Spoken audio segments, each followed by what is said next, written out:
So, give it up for this lovely panel.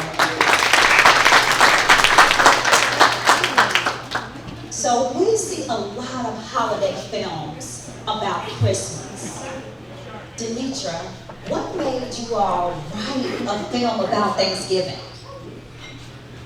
That's a good question. So, actually, it's because we wanted to write a Christmas film.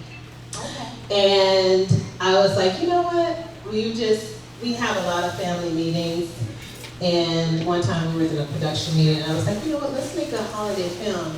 But the holidays was coming up really quickly. And I said, well, let's see if we can do some short increments. We were trying to do cinematic skits, but being married to a cinematographer is never going to look like the skit, right? It's going to look like what it's supposed to look like.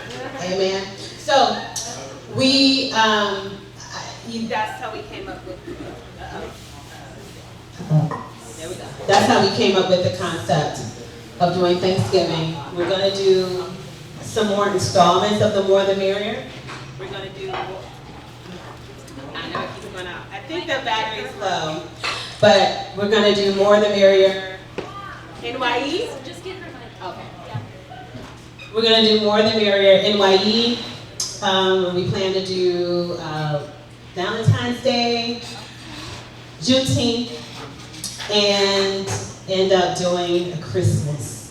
So it's going to be a lot of the back and forth with the love triangle there.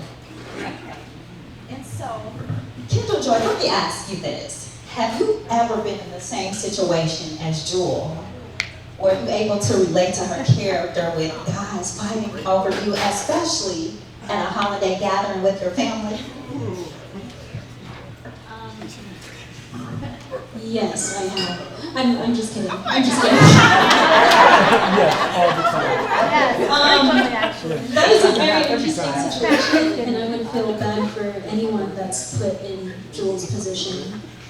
Thankfully, I have not been put in Jewel's position. This one's cutting out too. I've never been in that situation. I can't relate to Jewel in that way of like being in the love triangle, having two guys fighting over her. So yeah, I feel like I'm really different from Jewel in a lot of ways. Like if I was put in that situation and like the Jared character asked me, you know, let's just pretend like we're still together, I would have been like, absolutely not. I'm kicking you out. So that is how we're really different. Great answer. Okay, speaking of Jared, so Lance, why do you still want to fight for the relationship after you guys broke up? That's what we want to know. Why? Well, personally, I want to say I feel some type of way about being kicked to the curb right after. Right there. Like, okay, Jared, he deserves to be heard out. And that was exactly what it was. So when we were talking on set, that was all improv. And we were kind of like, you know, there's always a Christmas around the corner. There's always like a Thanksgiving, happy birthday text coming up. That was all just us improvising back and forth, finding out funny things that we could say back and forth, and it really it became gold right there. Like, it was so much fun. It's never over till it's over, you know? You gotta keep going even if it is over. Never give up. So that's Jared's motto right there. Jared? Yes, sir. And I just want to say these young men are so respectful. I had an opportunity to meet them right before we started, and I'm just so very proud of you guys. Your poise, your mannerisms. So thank you for being who you are, and continue that, because that's going to take you far in life. Okay, don't forget that. So Kyan, you made Kyan, thank you. You wasn't going to correct me. See, I told you they were good kids. So you had a lot of amazing facial expressions throughout the film. Tell me, what was one of your favorite scenes or sayings, and why? Okay. would say it was the bun scene. Because it was just funny. I loved it because, you know, first off, it made me hungry for buns. Because they were talking about rolls. Basically, it was the rolls was the whole thing. And, you know, I started getting hungry. I was like, yeah, I just love the scene. And then, you know, when I said about my mom's buns, you know, like, that's his favorite scene. You know, it started cracking me up. And it was just, that's one of my favorite scenes. It was one of the best scenes. I do want to say there was a point where Peach's Aunt Ramona's character, she was giving us food, and he was so engulfed with the food, he forgot his line, and his mom was working production, and she was like, Cyrus? I think he was enjoying a role during that time. It was so funny. Yeah, so you guys look like you had such an amazing time on set. Like you look like that you guys were just family and it just flowed. So was there some scenes that didn't make the cut that you actually really wanted, that you thought was so hilarious, but you guys just made the executive decision to say, you know what, this is not the best time. So does anyone have a moment where they were like, oh my gosh, this was a good behind the scenes moment? I'll let y'all say that. But so there was a couple of things that didn't make it, but this guy over here is a comedian, and yeah, you up here. So he is a comedian, and so a lot of his things were improv. Like, you know, he just came on, he signed on at the last minute, and did his thing. We have tons of footage that was not included that I think just the outtakes of Uncle Ed, that could be a thing on its own. You know what I mean? Like, the whole outtakes of Uncle Ed could be a thing. And I do want to say there were two things that was not included. One was we didn't explain Dr. Richards. You saw him with his scrubs, then you saw him with the regular, you know, outfit on. And we didn't really explain that he was coming in from delivering a baby and made it in time. So we didn't get a chance to do that. And then if you noticed, when Jewel and Jared was having their little discussion, Jewel looked down. And she was looking down at a text, but we didn't put the sound effect in there because we never addressed it. Kyan was texting her. So it's like, he comes in, Cyrus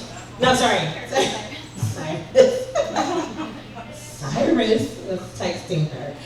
And so so he comes in like, okay, I see why you're not answering my text, but we never really addressed that. And so, I don't know if anybody else has anything that you saw that didn't go in. No? So speaking of Dr. Richards, Clay, so have you ever been in a situation like that where you put someone in an awkward situation and maybe you felt embarrassed at the end, you felt like you didn't have any control, and as you were sitting there at the table, what was your reaction with your daughter being in this position? Like your honest reaction.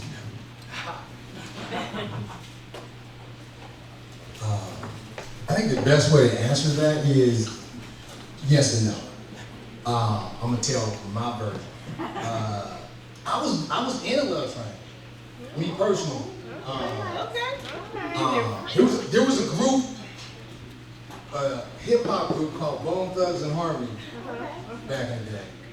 When I met my wife at a studio, one of their members, who shall remain nameless, was trying to talk to my wife. She was my wife at the time. Didn't know her from Adam. Wasn't even my girlfriend. But when I get to the studio, she's talking to him, and I thought she was the prettiest woman I've ever seen in my life. So after he got away, after he moved on, I shot my shot. And here we are 20 years later, I'm married to her, so he threatened me. I heard he was gonna try to beat me up and stuff, so yeah, it was to show up at this time. It was almost like high school, but we were grown men. Show up at this time and we gonna fight, right? I showed up. He did. That's all I'm gonna say. I showed up, he did. But if I had a daughter, and she were in that situation, I probably would handle it just like Mr. Richard did, because Mr. Richard had no clue what was going on. He thought Jewel and Jared were in sync, and he was just bringing Cyrus because Cyrus' mom was out of town, and he was just being a neighborly neighbor. Well, she had the explosion and was like, look, this dude, we broke up. Y'all just have to get over it. So I would have handled it just like he handled it. Shocked.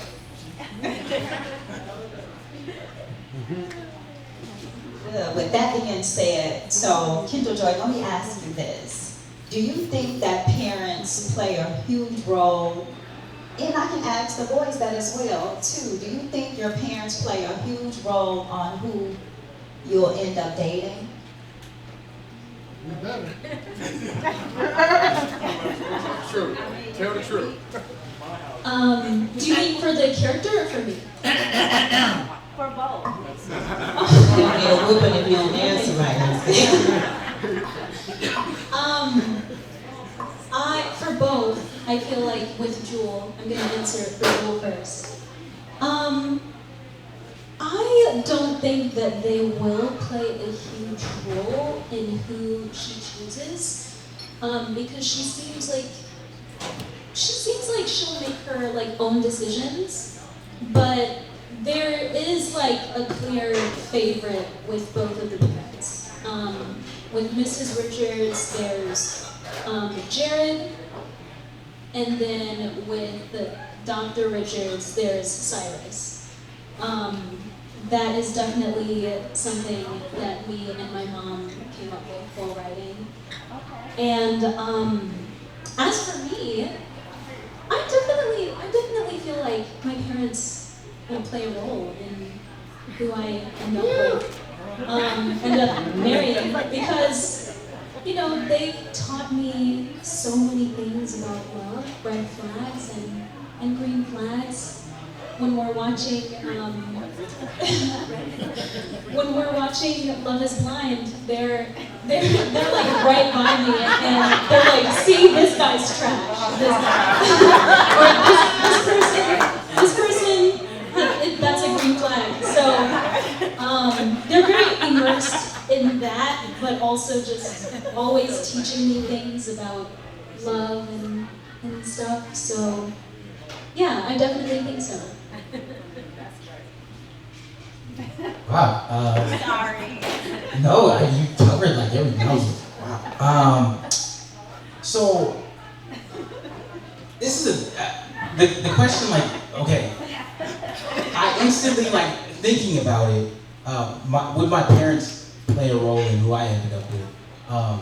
Not so much. I'd say for my parents playing a role, but what they believe in. So I feel like whatever they believe in, and I was born and raised in a Christian household, so it's like it kind of it decides who I'm around and who I've grown up with my entire life. So I'm gonna have a person in my life who's super goal oriented, they're always working towards something, same as myself. So I feel like you're a product of your environment. The three people that you've all heard of, the three people that you keep around yourself the most is who you're going to turn into in the future. So it's going to be the same in a partner. I feel like you're going to want to see yourself and vice versa in your partner, and you're going to want to be inspired by each other and motivated as well.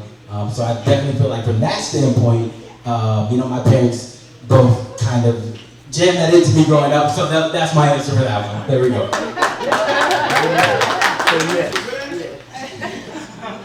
Yeah, that's a lot for me too. I'm conflicted on this. I want to go with Lance here though, because it depends on what the situation is, who the person is. And I would say, Kendall, you're right about how your parents, they show you who's right and who's wrong. My mom does that all the time. And I learned it, it's just like getting taught, like in school. just becomes a relationship. So, yeah, I would say it depends on who the person is. And for the character Cyrus, yeah, I think his parents would be, concerned on who he would date, and I think they would like Kendall to date him.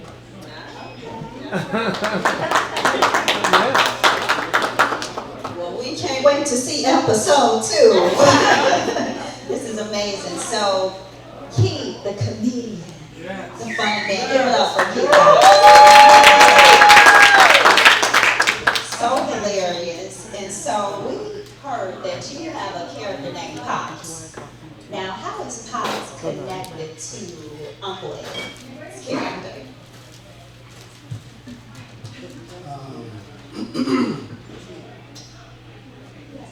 I think Pops. So Pops is he is a filter of my father. So my father is the extra. He'll say everything 3 times. He says the first thing come to his head. So most of the time, he'll say something that don't even make sense. But when you come back around a second time, it'll make sense. So I think the Pop's character and Uncle Eddie character is kind of like one and the same, because when I got there and I felt the vibe, it was just the same thing. So it wasn't nothing that I had to do different from the Pop's perspective to change to Uncle Eddie's perspective. And then by talking to DaNietra, her father is pretty much the same, So it was kind of weird and freaky a little bit to understand that we got 2 things going on and they all align the same way. And so I have a question for you as a comedian, because right now you have a very, the posture kind of serious. But as a comedian, you almost have to lose yourself. How do you tap into that character? Like, what is the technique of really losing yourself and tapping into another character?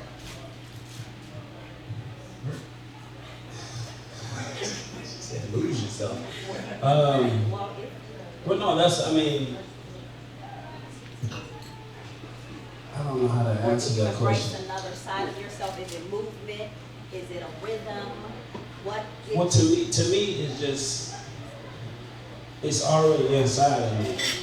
So it's just, I'm doing what's already inside, and it just comes out as it goes. So the Pop's character, or any other character that I have, is just from my life experience anyway. So it's already there for me to just express it to the masses. So losing I think it's really reaching inside of yourself. Yeah, it's just a digger. I said it's a digger beat. It's a bigger deep. It's a bigger dig that I have to go down further and then bring that out. And then once it's out, it's almost, you kind of gotta put a time clock on it, because it's like, okay, all right, it's time to stop. But it's you can't stop, because it's just steady flowing and it's steady flowing. And being on set is it's kind of, you gotta watch out for it, because you'll go till you can't go anymore. Thank you. Excellent. Okay, guys, let's give it up for the first panel. And so, before you all go to your seats, we want to open it up to the audience for 2 questions. Do you have any? Okay. Do you have any questions for anyone? You want to say something? Hold on, man. I just want to say something, because I too was in a love triangle too, and it was a flip side around. It was 2 ladies. It was Priscilla and DeAndre, and they was trying to get with me, but I didn't want neither one of them. Jesus Christ! I went on ahead and got me a nice little situation. Okay, I just wanted to let y'all know what's going on. Everybody else got to speak, and I didn't. But and I still ain't getting my flats. I asked for flats. And it's, Give it up. I have a question for him. I was going to see, what did you do to get in shape for the role? You seem to be in quite good shape. What did you do? Because you don't look the same now. So how did you get prepared for the role? Okay, so I'm gonna give y'all give y'all insight. Okay, I want y'all to tell nobody how I did this. I went to Amazon. I bought me a little stomach. Oh, okay. Put it up under the shirt. And then the facial hair that you see, that is deodorant. Don't tell nobody. It's a little secret. Smelling good? It's a little secret. Hollywood don't even know this. It's a secret. You tell anybody. That's deodorant, a stomach. I got an old hat from the gas station. I got some glasses. I got a chain that's not real. Funny story. The guy I was hosting an event, and the guy said he did jewelry. And he came like, man, I got this jewelry, man, you gotta come check it out. I said, yeah. He said, I want you to be an ambassador of my jewelry. So he gave me the jewelry. I said, oh, this is nice. So these real diamonds, yeah, diamonds. I said, ooh, wait. Yeah, I'm gonna wear it. I said, no, Pop's gonna wear this. So that's how I got it together.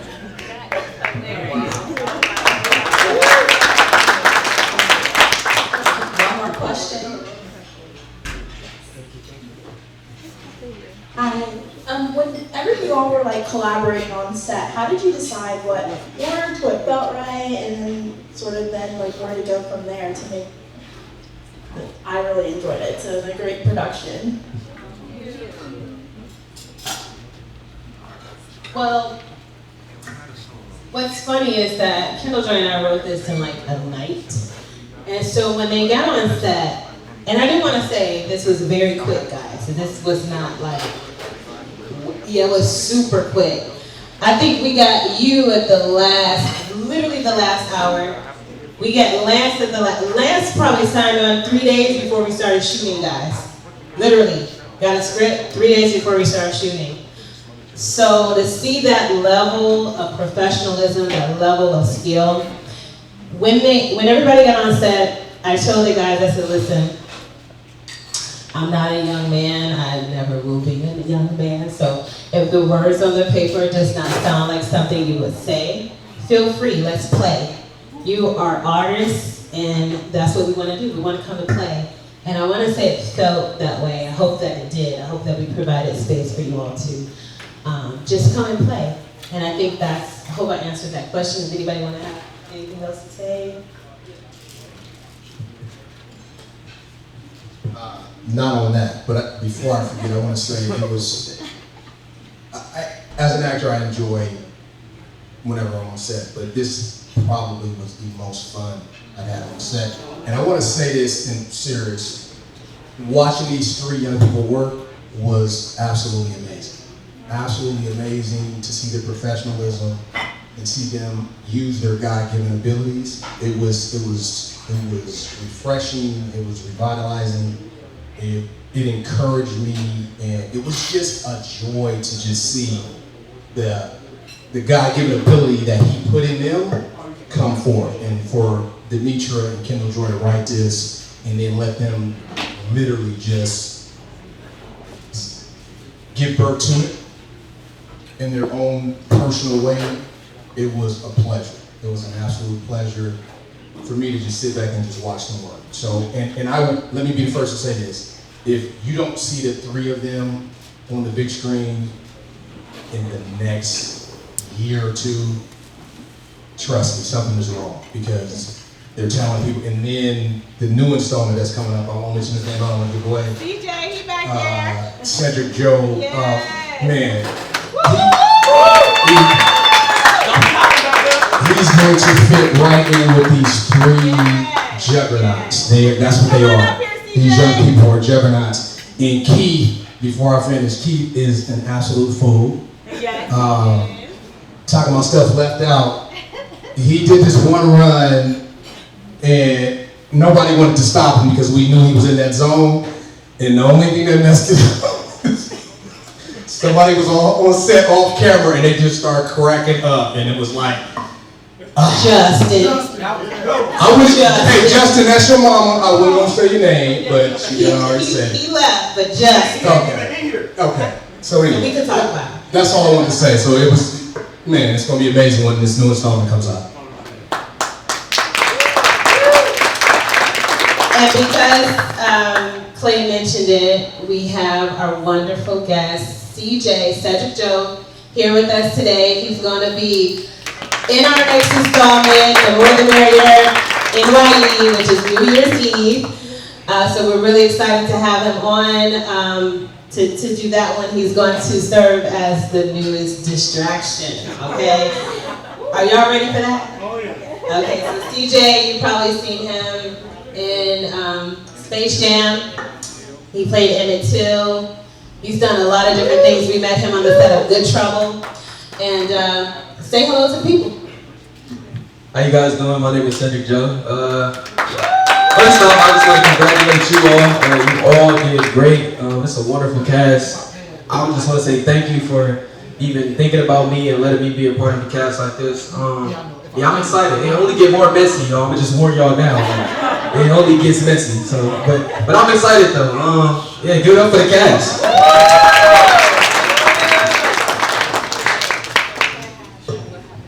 Okay, so give it up for the cast one more time. Everybody have a second half of the